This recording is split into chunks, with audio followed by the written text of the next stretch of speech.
Ito yung nilalakad ko araw-araw dito sa Korea, papuntang post office para mag-deliver ng paninda ko, mga bags, wallet, mga branded bags, Coach, Michael Kors, mga ganyan. Ganyan kahaba yung nilalakad ko araw-araw. Hindi kasi uso ang tricycle dito. Kaya lakad na lang, more on lakad, lakad, lakad, ganyan.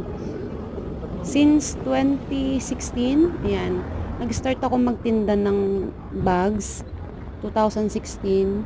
So, bale 2012 ako dumating ng Korea. 2016 lang ako nag-start magka-racket.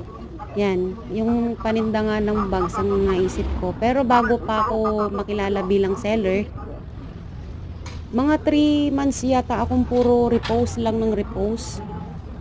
Hanggang sa nakilala ako, yun, tuloy-tuloy na, ayan, ganyan nga pala yung post office dito.